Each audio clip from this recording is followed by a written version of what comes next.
Bonjour à toutes et à tous et bienvenue dans ce nouveau podcast dédié à l'apprentissage du français. Aujourd'hui, nous allons parler d'un sujet qui touche beaucoup d'apprenants, les difficultés pour écrire en français. Exactement. Beaucoup d'étudiants nous disent qu'ils comprennent assez bien le français quand ils l'écoutent ou le lisent, mais qu'ils bloquent dès qu'il s'agit d'écrire une phrase, un paragraphe ou même un petit texte. C'est une difficulté très courante et c'est tout à fait normal quand on débute. Oui, et dans ce podcast, nous allons prendre le temps de discuter ensemble de ces difficultés. Nous allons voir pourquoi il est si difficile d'écrire quand on apprend une langue étrangère et surtout comment on peut progresser pas à pas. L'objectif, c'est de montrer que chacun peut améliorer son français écrit, même au niveau débutant, A1 ou A2. Nous allons donner des exemples concrets, des conseils pratiques et des petites méthodes simples que tout le monde peut appliquer dans sa vie quotidienne. Alors, installez-vous confortablement, prenez un carnet si vous voulez noter quelques idées et suivez-nous tout au long de cet échange. À la fin de ce podcast, vous aurez non seulement plus de confiance en vous, mais aussi des stratégies claires pour mieux écrire en français. Très bien, commençons. Je suis très content de te voir aujourd'hui parce que j'ai un problème que je veux partager avec toi et je pense que tu peux peut-être m'aider. Depuis longtemps, j'essaie d'apprendre le français. Je peux parler un peu, je comprends quand les gens parlent lentement, mais quand il faut écrire une phrase correcte en français, c'est toujours très difficile pour moi. Bonjour Omar, je comprends bien ce que tu dis. Et tu sais, tu n'es pas le seul dans cette situation. Beaucoup d'apprenants peuvent parler, mais quand il s'agit d'écrire, ils se sentent bloqués. Ils ne savent pas comment commencer une phrase, ou bien ils font beaucoup de fautes. Est-ce que tu peux me dire exactement qu'est-ce qui est le plus difficile pour toi quand tu écris en français? En fait, David, quand je vais écrire en français, je réfléchis beaucoup trop. Je commence une phrase, puis je m'arrête parce que je ne sais pas quel mot utiliser. Parfois, je traduis directement de ma langue vers le français. Mais le résultat n'est pas correct. La phrase ne ressemble pas au français. Et je me sens découragé. Je me demande si j'arriverai un jour à écrire normalement. Je comprends, Amar. C'est une difficulté très fréquente. Beaucoup de personnes qui apprennent une nouvelle langue passent par cette étape. Tu sais, écrire demande plus de précision que parler. Quand on parle, on peut utiliser des gestes, l'intonation, le visage, et les gens comprennent quand même. Mais quand on écrit, il faut choisir exactement les bons mots, les bons verbes, la bonne grammaire. Sinon, le lecteur ne comprend pas. Oui, c'est vrai. Quand je parle, même avec des erreurs, la personne en face comprend plus ou moins ce que je veux dire. Mais à l'écrit, si je fais trop d'erreurs, le sens disparaît complètement. Et parfois, je me sens honteux parce que j'ai peur que les autres pensent que je suis paresseux. Alors qu'en réalité, j'essaye beaucoup, mais je n'arrive pas à écrire correctement. Ne t'inquiète pas, Omar. C'est normal d'avoir ce sentiment. Mais il ne faut pas avoir honte. Les erreurs sont une partie de l'apprentissage. Et si tu continues à écrire, petit à petit, tu vas progresser. C'est comme un entraînement. Au début, on se trompe souvent, mais avec la pratique régulière, les phrases deviennent plus naturelles et tu commences à te sentir plus sûr de toi. David, parfois je me demande si je dois écrire seulement des petites phrases simples ou si je dois essayer de faire des phrases plus longues comme les Français. Quand j'écris une phrase courte, je me sens un peu comme un enfant. Mais quand j'essaye d'écrire une phrase longue, je fais beaucoup d'erreurs et ça me décourage encore plus. C'est une très bonne question, Omar, et je comprends ton hésitation. En réalité, il vaut mieux commencer avec des phrases simples mais correctes, parce que quand tu fais une phrase courte et claire, le lecteur comprend tout de suite ton idée. Et petit à petit, quand tu seras plus à l'aise, tu pourras ajouter plus de détails et construire des phrases plus longues. L'important au début, ce n'est pas la longueur, mais la clarté. Oui, tu as raison. Souvent j'ai peur que les gens trouvent mes phrases trop basiques. Mais je comprends que si c'est clair, c'est déjà une réussite. Le problème aussi, c'est que je ne sais pas toujours comment commencer une phrase. Parfois, je veux écrire par exemple une lettre ou un petit texte et je reste bloqué dès la première phrase, comme si je ne savais pas comment ouvrir la porte. C'est exactement ça, Omar. Trouver la première phrase est souvent la partie la plus difficile. Mais tu peux utiliser des modèles simples. Par exemple, si tu écris une lettre, tu peux toujours commencer par une formule comme « bonjour » ou « cher ami ». Si tu écris un petit texte, tu peux commencer par « aujourd'hui, je veux parler de… ». Ce genre de structure facile te permet d'ouvrir la porte sans réfléchir trop longtemps. Et après, tu peux développer ton idée petit à petit. Ah d'accord, je comprends mieux. Donc je ne dois pas chercher une phrase parfaite au début, mais juste une phrase simple qui me permet de commencer et ensuite je continue tranquillement. Je crois que si j'avais compris cela plus tôt, j'aurais moins de blocage parce que souvent, je perds du temps à chercher une phrase compliquée pour commencer. Exactement. Et n'oublie pas, écrire, ce n'est pas seulement produire des phrases parfaites, c'est aussi organiser ses idées. Et si tu bloques trop longtemps sur la première phrase, tu n'as plus d'énergie pour le reste, alors qu'en réalité, le plus important est de mettre tes idées sur le papier, même avec des erreurs, parce que les erreurs peuvent toujours être corrigées plus tard. Tu sais, David, parfois quand j'écris en français, je me sens comme si j'étais dans un labyrinthe. Je commence avec une idée simple, mais très vite je me perds. Je ne sais pas si je dois utiliser le présent, le passé ou le futur. Je mélange tout et à la fin, ma phrase ne ressemble pas à ce que je voulais dire au départ. Oui, Omar, ce que tu ressens est très normal, parce que la grammaire française peut être compliquée. Il y a beaucoup de temps verbaux et parfois on ne sait pas lequel choisir. Mais au niveau débutant, tu n'as pas besoin de tous les temps. Si tu maîtrises bien le présent et que tu utilises seulement quelques formes du passé et du futur, tu peux déjà écrire des textes clairs et compréhensibles. C'est vrai que quand je parle, j'utilise surtout le présent. Par exemple, je vais à l'école ou je mange et les gens me comprennent. Mais quand j'écris, j'ai toujours peur que ça paraisse trop simple, comme si mon texte manquait de richesse. Je comprends ton inquiétude. Mais crois-moi, il vaut mieux écrire simple et juste que compliqué et faux. Quand un lecteur lit ton texte, il ne cherche pas forcément des phrases très sophistiquées. Il veut surtout comprendre ton idée. Et si tu arrives à exprimer ton idée clairement, avec des mots simples, alors ton texte est déjà réussi. Oui, je crois que je comprends maintenant. Mais il y a aussi un autre problème pour moi, c'est l'orthographe. Même si je connais le mot, quand je veux l'écrire, je fais souvent une faute. Par exemple, je ne sais pas toujours si un mot prend un S ou pas, ou bien je confonds les accents comme et est, et parfois ça change complètement le sens. Ah oui, l'orthographe française, c'est un grand défi même pour les Français eux-mêmes. Beaucoup de personnes font des fautes d'orthographe, même à l'école ou au travail. Tu ne dois pas te sentir coupable de ça. Une bonne méthode pour améliorer ton orthographe, c'est de lire beaucoup. Parce que quand tu vois un mot écrit plusieurs fois, ton cerveau enregistre naturellement la bonne forme et après, tu le reconnais plus facilement quand tu veux l'utiliser. Lire beaucoup. Oui, mais parfois je trouve les textes trop difficiles pour moi. Je commence un livre ou un article et au bout de 2 ou 3 phrases, je suis fatigué parce que je comprends seulement la moitié des mots. C'est normal. Il ne faut pas commencer par des livres trop compliqués.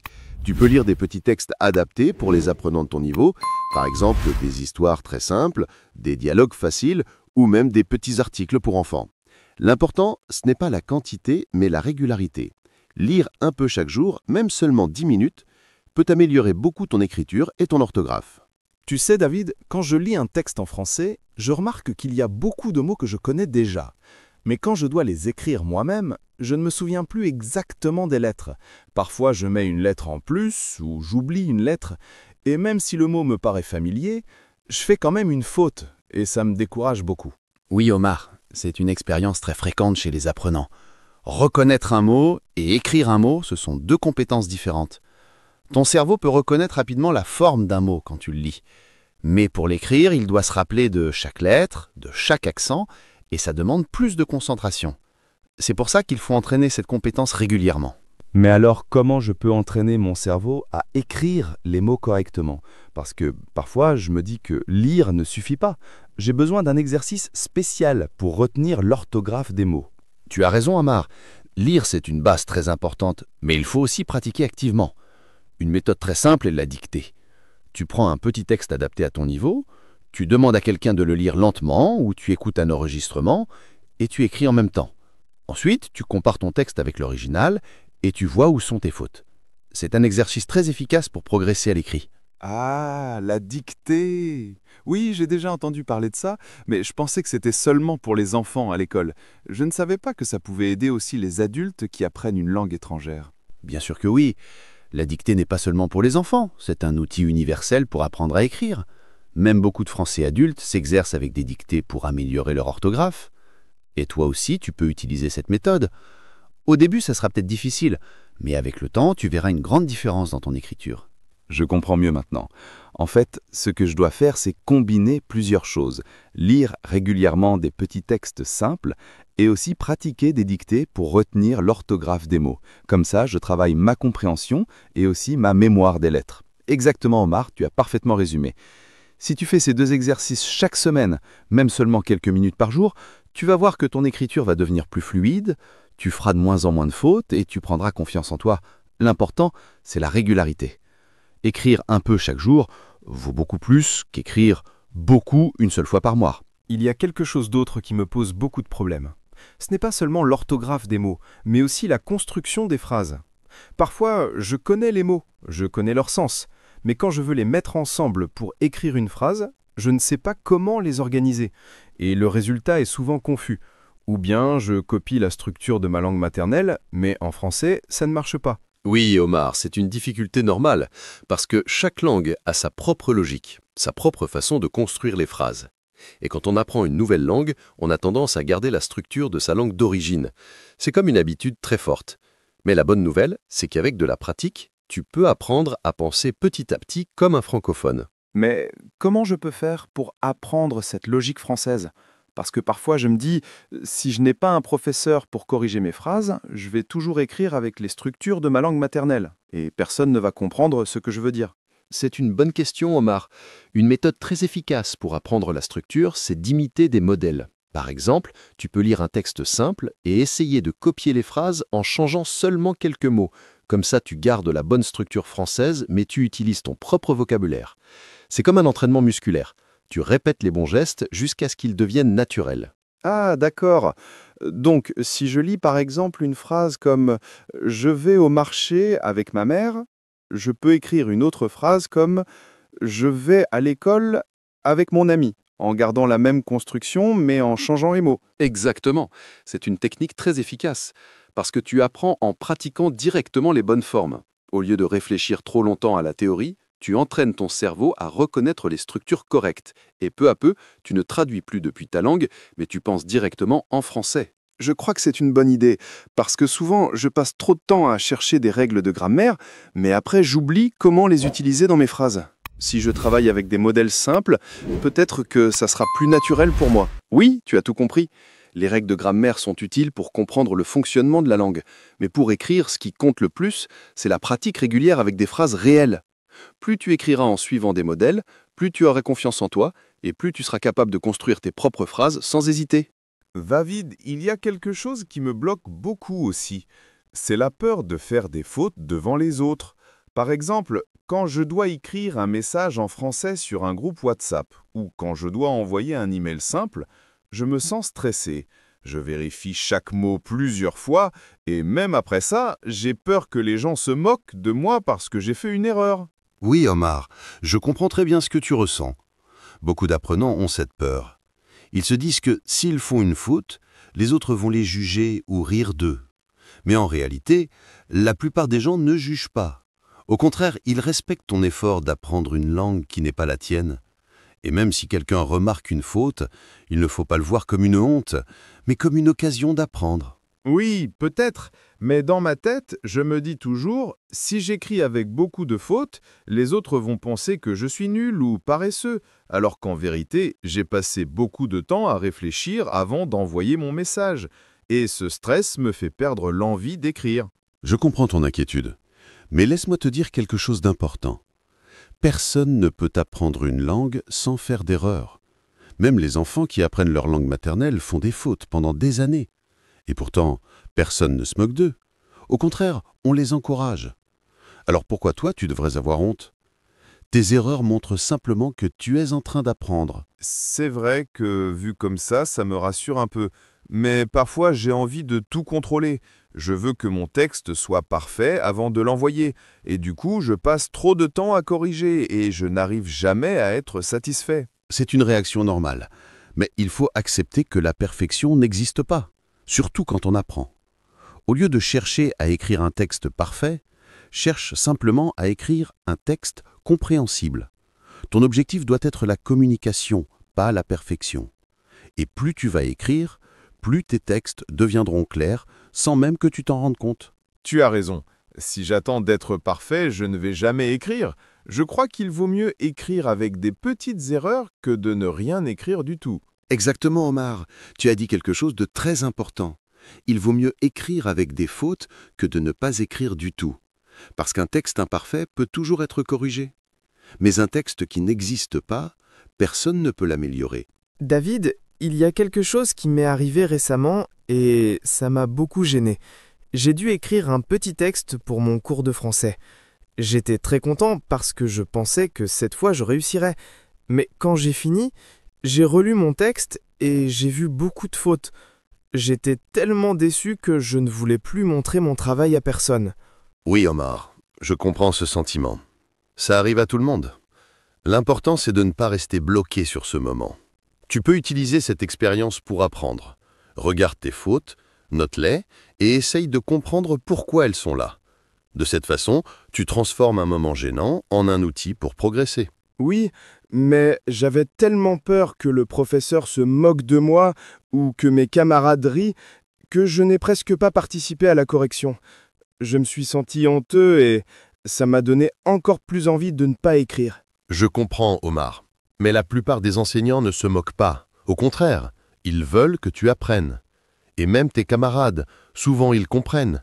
Eux aussi ont fait des erreurs en apprenant. Alors, ne vois pas tes fautes comme une humiliation, mais comme une étape normale de l'apprentissage. D'accord. Je crois que je commence à comprendre.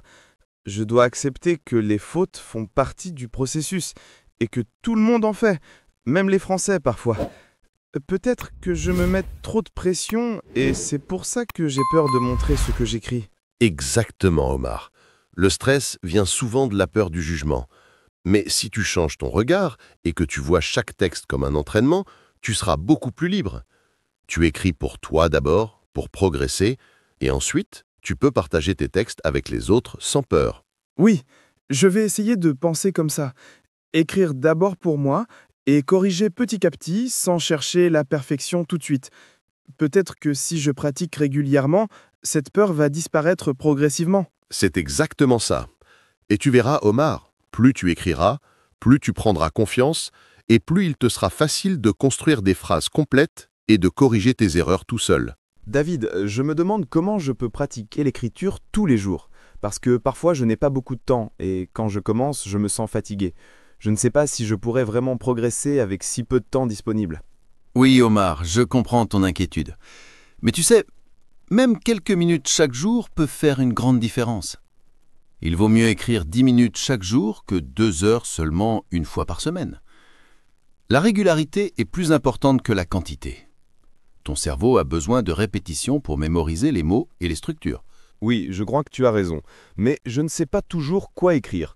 Parfois, je veux écrire un texte complet, mais je ne trouve pas d'idée, et ça me bloque. Je finis par ne rien écrire du tout. C'est normal, et c'est pour ça qu'il faut avoir de petites activités simples. Par exemple, tu peux tenir un petit journal. Écrire une phrase sur ce que tu as fait dans la journée ou écrire une liste de tes activités. Ça te permet de pratiquer l'écriture sans te mettre trop de pression. Tu n'as pas besoin d'écrire un texte parfait ou très long. Ah oui, un petit journal, je n'y avais pas pensé.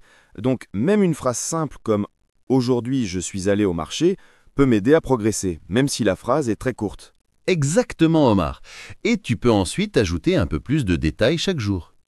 Par exemple, aujourd'hui, je suis allé au marché, j'ai acheté des fruits et des légumes et j'ai parlé avec le vendeur. Tu commences simple et petit à petit, tes phrases deviennent plus longues et naturelles. Oui, je comprends mieux maintenant. Donc le secret, c'est d'écrire régulièrement, même un petit texte, chaque jour, plutôt que de chercher la perfection dès le début. Je crois que ça me motive, parce que je vois que même peu de pratique peut m'apporter beaucoup. Tout à fait, Omar. La régularité est la clé. Et en plus, si tu relis ce que tu as écrit chaque semaine, tu peux voir tes progrès. Tu remarques tes erreurs, tu apprends de nouvelles façons de construire tes phrases, et ton écriture devient plus fluide et plus confiante. Je me demande aussi quels outils je peux utiliser pour pratiquer mon écriture. Parfois, je n'ai pas de professeur à proximité et je ne sais pas toujours comment corriger mes textes. Est-ce qu'il existe des méthodes simples pour m'aider à écrire correctement chez moi ? Oui, Omar, il existe plusieurs outils très utiles et certains sont gratuits. Par exemple, tu peux utiliser des dictionnaires en ligne pour vérifier le sens et l'orthographe des mots. Il y a aussi des correcteurs automatiques qui te montrent les fautes d'orthographe et de grammaire. Mais attention, il ne faut pas dépendre uniquement de ces outils. Ils servent surtout à t'aider à remarquer tes erreurs. D'accord, donc les correcteurs peuvent me montrer mes erreurs, mais je dois quand même réfléchir et comprendre pourquoi j'ai fait la faute pour ne pas la refaire la prochaine fois. Exactement, Omar. C'est très important de comprendre tes erreurs. Sinon, tu risques de refaire toujours la même faute. Et en plus, tu n'apprends pas la bonne façon d'écrire. Tu peux aussi utiliser des cahiers d'exercices ou écrire sur un petit carnet chaque jour et comparer tes textes avec des modèles simples que tu trouves dans les livres ou sur Internet. Oui, je peux faire ça. Écrire chaque jour et comparer avec des modèles, ça me permet de corriger mes erreurs moi-même. Mais parfois je me sens seul et je n'ai personne pour me guider. Est-ce un problème grave? Non, Omar, ce n'est pas un problème. Bien sûr, un professeur ou un ami francophone peut t'aider, mais même seul, tu peux progresser. Tu peux relire tes textes, utiliser des modèles et faire des dictées ou des exercices en ligne. Tu seras surpris de voir tes progrès si tu pratiques régulièrement. Oui, je crois que ça peut marcher, même si c'est difficile au début. L'important est de commencer et de ne pas abandonner.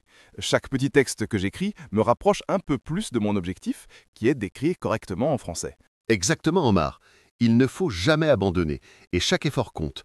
Même les textes très simples, même 10 minutes par jour. Tout cela contribue à améliorer ton écriture. Et avec le temps, tu verras que tu écriras plus facilement et sans peur. David, je me rends compte aussi que parfois, mon problème n'est pas seulement la grammaire ou l'orthographe, mais le vocabulaire. Quand j'écris un texte, je connais certains mots simples, mais je n'ai pas assez de mots pour exprimer exactement ce que je veux dire. Du coup, je répète les mêmes mots encore, et mon texte devient ennuyeux. Oui, Omar, c'est un problème très fréquent. Beaucoup d'apprenants ont un vocabulaire limité et ça rend l'écriture difficile. Mais il y a des solutions simples.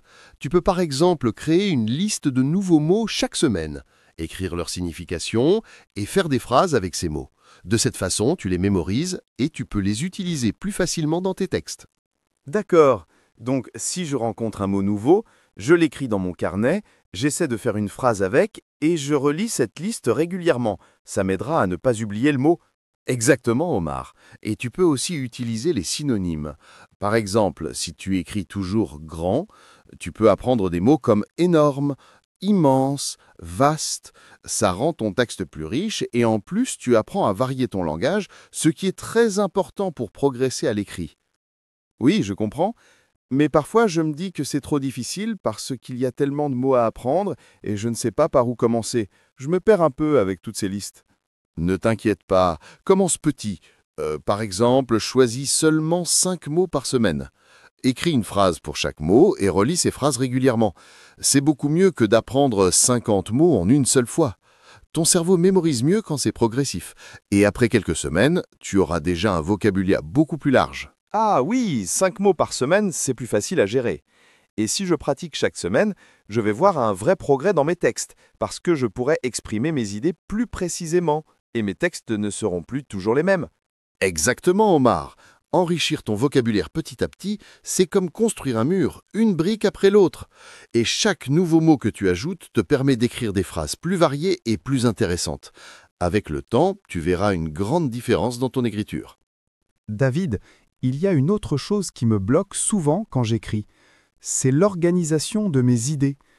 Parfois, je sais ce que je veux dire, mais quand je commence à écrire, je mélange tout. Mes phrases ne suivent pas un ordre logique, et mon texte devient confus, même si mes phrases sont correctes grammaticalement. Oui, Omar, c'est un problème très courant, mais il y a des méthodes simples pour organiser ces idées. Par exemple, avant d'écrire, tu peux faire un petit plan, écrire les idées principales dans l'ordre, et ensuite développer chaque idée avec des phrases simples. Ça aide beaucoup à structurer ton texte et à ne pas te perdre en cours d'écriture. D'accord, donc je peux écrire d'abord une liste de ce que je veux dire. Par exemple, pour un texte sur ma journée, je note le matin, je me réveille, je prends le petit déjeuner, je vais à l'école, et ensuite j'écris des phrases complètes pour chaque idée. C'est ça ? Exactement, Omar. C'est très simple comme méthode. Et tu peux faire la même chose pour des textes plus longs. Écrire d'abord les idées principales, puis ajouter des détails pour chaque idée. Ton texte devient clair et facile à lire, et tu réduis les risques de confusion. Oui, je comprends mieux maintenant. Parfois, je ne fais pas de plan, et je commence à écrire directement. Et c'est pour ça que je mélange mes idées. Je vais essayer de toujours faire un petit plan avant d'écrire, même si c'est seulement 3 ou 4 points. C'est une excellente habitude, Omar. Et tu peux aussi utiliser des connecteurs simples pour relier tes phrases. Par exemple, ensuite, puis, après, finalement. Ces mots aident à montrer l'ordre des idées et rendent ton texte plus fluide, même si tes phrases sont simples. Ah oui, les connecteurs. Je les utilise parfois à l'oral, mais je ne pense pas toujours à les mettre à l'écrit. Je vais essayer de les utiliser régulièrement. Ça rendra mes textes beaucoup plus faciles à comprendre. Exactement, Omar. Organiser ses idées et utiliser des connecteurs, c'est la clé pour écrire un texte clair, même avec un vocabulaire simple. Si tes idées sont bien structurées, ton lecteur comprendra facilement ce que tu veux dire, et ton texte semblera plus professionnel. Il y a quelque chose qui me dérange. Souvent, je comprends très bien ce que je veux dire, mais quand j'écris, mes phrases restent très simples. Parfois, je voudrais écrire des phrases plus longues et plus détaillées, mais je ne sais pas comment faire, et je me sens limité. Oui, Omar, c'est une étape normale dans l'apprentissage. Commencer par des phrases simples est toujours mieux, mais si tu veux faire des phrases plus longues, il y a quelques techniques simples. Par exemple, tu peux utiliser des mots de liaison comme « et »,« mais »,« parce que »,« donc », pour relier plusieurs idées dans une seule phrase. Ah oui, je comprends. Donc, au lieu d'écrire 2 phrases courtes, comme « je vais à l'école, je prends le bus », je peux écrire « je vais à l'école et je prends le bus ». C'est ça? Exactement, Omar. Et tu peux ajouter encore plus de détails. Par exemple, « je vais à l'école et je prends le bus parce que c'est rapide et confortable ». Tu vois, la phrase est plus longue, mais elle reste correcte et elle exprime plus d'informations. C'est une manière simple de créer des phrases complexes sans faire d'erreur. Oui, je vois mieux maintenant. Je peux commencer petit, puis ajouter des mots ou des idées. Ça me donne plus de liberté pour écrire sans me sentir bloqué par la longueur de la phrase. Tout à fait, Omar. Et une autre technique consiste à utiliser des adjectifs ou des adverbes. Par exemple, « je prends le bus rapide » ou « je vais à l'école très tôt le matin ».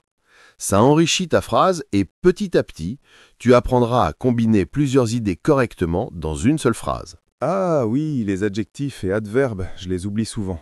Mais si je les utilise, mes phrases auront plus de vie et seront plus intéressantes. Je vais essayer d'ajouter ces détails dans mes textes, même si ce n'est qu'une petite phrase au début. Exactement, Omar. C'est comme construire des phrases étape par étape. Commencer simple, ajouter des connecteurs, puis enrichir avec des adjectifs et des adverbes. Avec la pratique régulière, tu seras capable d'écrire des phrases longues, claires et précises, sans stress. David, il y a une autre chose qui me pose problème. Après avoir écrit un texte, je ne sais jamais comment le corriger correctement. Parfois, je relis mon texte, mais je vois seulement quelques fautes et je ne suis pas sûr d'avoir trouvé toutes les erreurs. Du coup, je me sens frustré et je ne sais pas comment m'améliorer. Oui, Omar, corriger ses propres textes peut être difficile, surtout au début, parce que ton cerveau connaît ce que tu voulais dire, et parfois il saute certaines erreurs sans que tu t'en rendes compte. Mais il existe des méthodes simples pour t'aider à mieux corriger. Ah oui? Quelle méthode? Je veux vraiment progresser, mais je me sens un peu perdu face à mes textes. D'abord, tu peux relire ton texte lentement, phrase par phrase, et chaque fois que tu vois un mot que tu n'es pas sûr d'avoir écrit correctement, tu le vérifies dans un dictionnaire ou avec un correcteur en ligne. Tu peux aussi lire ton texte à voix haute. Ça aide beaucoup, parce que souvent, on entend les erreurs quand on lit à haute voix, alors qu'on ne les voit pas en lisant silencieusement. Ah, lire à voix haute, je n'y avais pas pensé. Ça doit vraiment aider parce que parfois mon cerveau complète les mots et je ne remarque pas les fautes si je lis à voix haute. Je pourrais entendre les erreurs et les corriger. Exactement, Omar. Et une autre méthode utile, c'est de demander à quelqu'un de relire ton texte. Un professeur, un ami francophone ou même quelqu'un qui apprend aussi le français. Quelqu'un d'extérieur voit souvent les erreurs que nous, on ne voit pas. Et après, tu peux corriger et apprendre de ces erreurs. Oui, je comprends mieux maintenant. Je peux combiner plusieurs méthodes.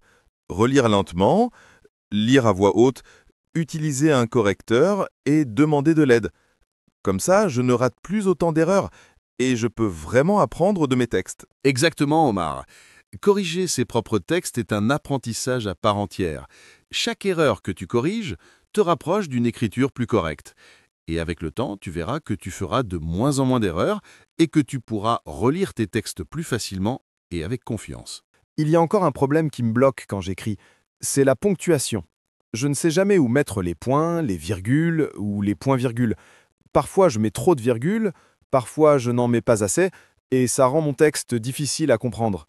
Oui, Omar. La ponctuation est très importante, parce qu'elle aide le lecteur à comprendre le rythme et le sens de tes phrases. Mais beaucoup d'apprenants ont ce problème.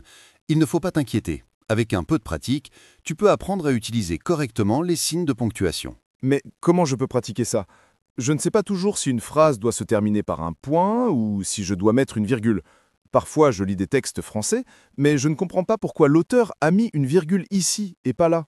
Il y a plusieurs méthodes.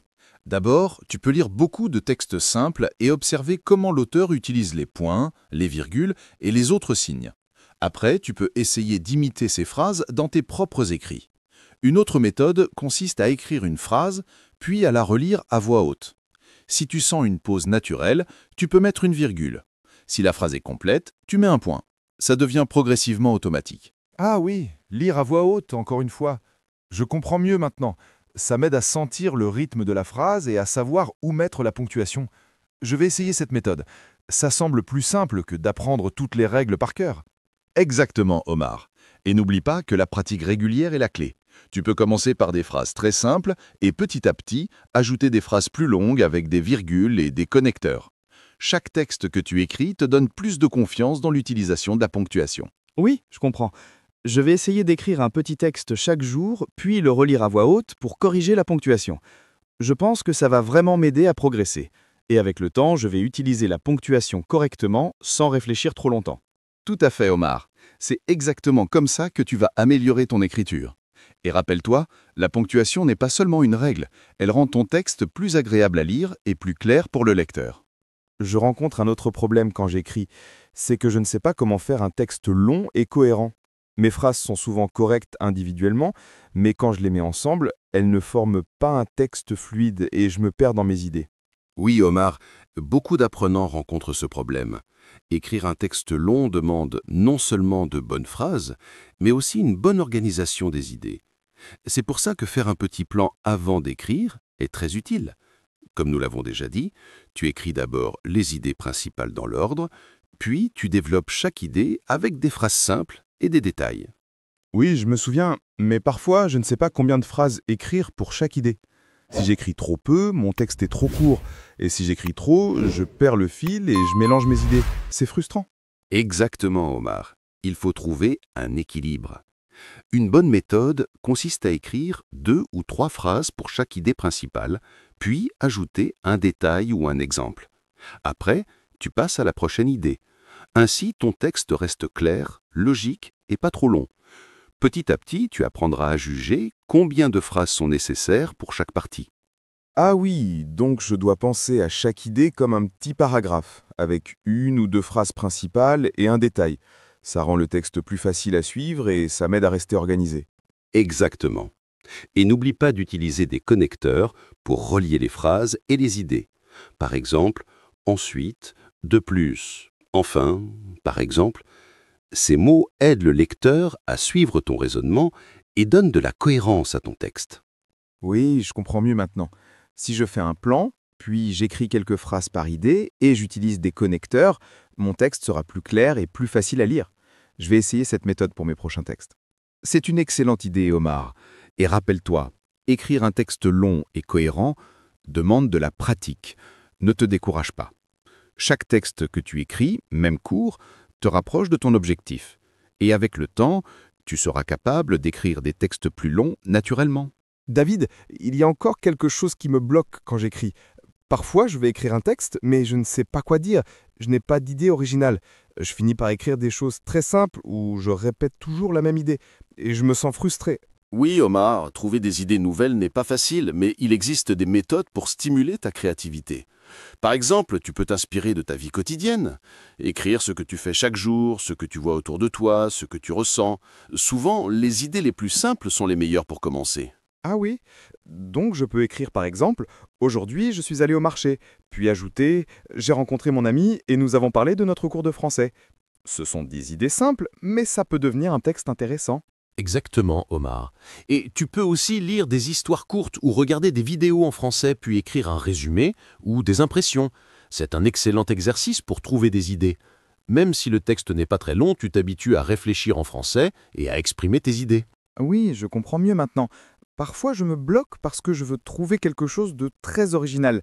Mais en réalité, je peux commencer avec des idées simples de ma vie, et petit à petit, je peux apprendre à être plus créatif dans mes textes. Tout à fait, Omar. Et une autre méthode consiste à se poser des questions simples. Par exemple, qui, quoi, où, quand, comment, pourquoi. Ces questions te donnent un cadre pour écrire et tu peux construire ton texte en répondant à chacune. Même avec des idées simples, ton texte devient structuré et intéressant. Ah oui, les questions sont une bonne idée. Je peux les utiliser pour organiser mes idées, et ça me donnera plus de confiance, parce que je sais exactement quoi écrire, même si ce n'est pas très compliqué. Exactement, Omar. Le plus important est de commencer, même avec des idées simples, et avec la pratique régulière, tu trouveras plus facilement des idées originales et tu écriras des textes plus riches et variés. David, il y a un problème qui revient souvent, c'est ma motivation. Parfois, je commence à écrire chaque jour, mais au bout de quelques jours, je me décourage. Je me dis que je ne progresse pas assez vite et je finis par arrêter. Puis, quelques semaines plus tard, je recommence, et c'est toujours la même histoire. Oui, Omar, je comprends très bien ce que tu ressens. Rester motivé peut être difficile, surtout quand on ne voit pas de progrès immédiat. Mais il y a des méthodes simples pour maintenir la motivation. Par exemple, fixer de petits objectifs chaque semaine, comme écrire une phrase chaque jour ou apprendre 5 nouveaux mots. Ces petits succès te donnent de la confiance et te poussent à continuer. Ah oui, donc au lieu de vouloir écrire un long texte parfait chaque jour, je peux commencer avec de petites actions comme quelques phrases ou une activité simple. Et ça me motive parce que c'est plus facile à atteindre. Exactement, Omar. Et tu peux aussi suivre tes progrès. Par exemple, garder tes textes dans un cahier ou sur l'ordinateur. Relire tes anciens textes après quelques semaines et constater combien tu as progressé. Voir ton amélioration réelle est très motivant. Ça te montre que tes efforts portent leurs fruits. Oui, je comprends mieux maintenant. Parfois, je ne vois pas mon progrès parce que je me concentre uniquement sur mes erreurs. Mais si je regarde ce que j'ai écrit il y a quelques semaines, je pourrais vraiment mesurer mon amélioration et ça me donnera envie de continuer. Tout à fait, Omar. Et une autre méthode pour rester motivé, c'est de varier les activités d'écriture. Par exemple, écrire un journal, faire une dictée, écrire un petit texte sur un sujet qui t'intéresse. Ça rend la pratique plus agréable et tu ne te lasses pas. Rester motivé est souvent une question de plaisir autant que de discipline. Oui, je vois maintenant. Si je combine petits objectifs, suivi des progrès et diversité des activités, je peux garder ma motivation et progressivement écrire plus régulièrement, même si c'est seulement quelques minutes par jour. Exactement, Omar. La régularité et la motivation vont de pair. Avec ces méthodes, tu progresseras chaque jour et bientôt, écrire en français deviendra naturel et moins stressant. Parfois, j'ai peur de ne jamais réussir à écrire correctement en français. Je vois les autres qui écrivent bien, qui font peu ou pas de fautes, et je me dis que je ne pourrai jamais atteindre ce niveau. Ça me décourage beaucoup. Oui, Omar, je comprends cette peur. Mais il faut savoir que chaque apprenant passe par cette étape. Même les personnes qui écrivent très bien aujourd'hui ont commencé comme toi, avec des erreurs, de la peur et des difficultés. Le progrès vient avec le temps et la pratique régulière. Personne n'apprend du jour au lendemain. Oui, mais parfois je me dis que je progresse très lentement et que je n'y arriverai jamais. Je passe du temps à écrire, corriger, relire, et j'ai l'impression que ce n'est pas suffisant. Omar, tu fais beaucoup plus que beaucoup de personnes et le progrès n'est pas toujours visible immédiatement. Parfois, tu avances un peu chaque jour et tu ne le remarques pas. Mais si tu regardes tes textes d'il y a quelques mois, tu verras une nette amélioration. C'est pour ça qu'il est important de garder tous tes écrits et de suivre tes progrès. Ah oui, je comprends mieux maintenant. Je ne dois pas comparer mon niveau aux autres, mais plutôt regarder mon évolution personnelle et être patient avec moi-même. Ça me rassure un peu. Exactement, Omar. Et rappelle-toi que faire des erreurs fait partie de l'apprentissage. Chaque faute que tu corriges te rapproche de l'écriture correcte. Avec le temps et la pratique, tu atteindras un niveau solide et la peur disparaîtra progressivement. Oui, je vais essayer de penser comme ça.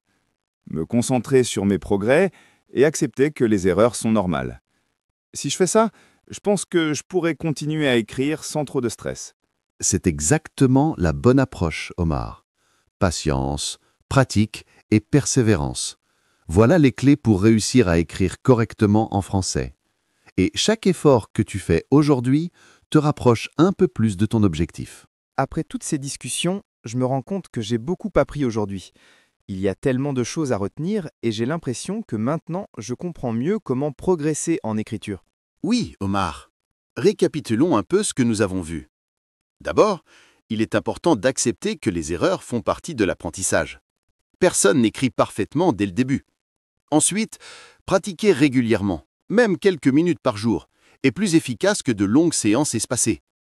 Et puis, enrichir ton vocabulaire petit à petit, utiliser des connecteurs et organiser tes idées avec un plan. Tout cela aide à écrire des textes clairs et cohérents. Oui, je me souviens aussi des autres conseils comme lire beaucoup de textes simples, faire des dictées, relire mes textes à voix haute, utiliser les outils comme les correcteurs et les dictionnaires et toujours accepter que la perfection n'est pas nécessaire. Exactement, Omar. Et n'oublie pas de garder la motivation. Fixer de petits objectifs, varier les activités d'écriture, suivre tes progrès et t'inspirer de ta vie quotidienne pour trouver des idées. Avec la patience et la persévérance, tu verras tes compétences s'améliorer chaque semaine. Oui, David, je me sens beaucoup plus confiant maintenant. Je sais par où commencer, et je sais que même si je fais des erreurs, elles sont normales et utiles. Je vais mettre en pratique tous ces conseils, et je suis sûr que je vais progresser. Parfait, Omar. C'est exactement l'attitude à avoir. Progresser en écriture est un processus long, mais chaque petit effort compte. Et avec la régularité, la patience et la pratique, tu atteindras ton objectif. Écrire correctement en français deviendra naturel pour toi. Merci beaucoup, David. Cette conversation m'a vraiment aidé. Je me sens motivé pour continuer à écrire chaque jour. Et je sais maintenant que je peux surmonter mes difficultés. Avec plaisir, Omar. Continue comme ça. Et rappelle-toi toujours. Écrire en français est un voyage. Profite de chaque étape et célèbre tes progrès, même les plus petits. Oui, David, je vais le faire. Merci encore pour tous tes conseils. De rien, Omar. Et à tous ceux qui nous écoutent, n'oubliez pas, pratiquez chaque jour, acceptez vos erreurs, restez motivés et vous progresserez en français, pas à pas. Voilà, nous arrivons à la fin de ce podcast. J'espère vraiment que cette discussion vous a aidé à mieux comprendre pourquoi écrire en français peut sembler difficile au début, mais aussi comment surmonter peu à peu ces obstacles. Oui, et rappelez-vous que l'écriture, comme toute compétence, se construit avec le temps. Chaque mot que vous écrivez est une petite victoire. Même si vous faites des fautes, l'essentiel est de continuer. Les erreurs ne sont pas des échecs, elles sont des étapes nécessaires pour progresser. Aujourd'hui, nous avons partagé des conseils pratiques, lire régulièrement, écrire un peu chaque jour, enrichir son vocabulaire, relire et corriger ses textes, utiliser des outils pour s'aider, mais aussi garder la motivation et ne jamais se comparer négativement aux autres. Exactement. L'apprentissage du français est un chemin, et ce chemin est parfois long, parfois difficile, mais il est toujours gratifiant. Avec de la patience, de la persévérance et de la régularité, vous verrez que vos progrès arriveront plus vite que vous ne l'imaginez. Merci beaucoup de nous avoir écoutés jusqu'au bout. Si ce podcast vous a plu, n'hésitez pas à le réécouter, à pratiquer avec les conseils que nous avons donnés et surtout à continuer à écrire, même un peu chaque jour. Et rappelez-vous, l'important n'est pas d'écrire parfaitement, mais d'oser écrire encore et encore. C'est ainsi que vous deviendrez de plus en plus à l'aise. Merci encore pour votre attention. Continuez à croire en vous, continuez à pratiquer et nous vous donnons rendez-vous très bientôt pour un nouveau podcast. À très vite et bon courage à toutes et à tous dans votre apprentissage du français. Très bien, commençons sans plus attendre.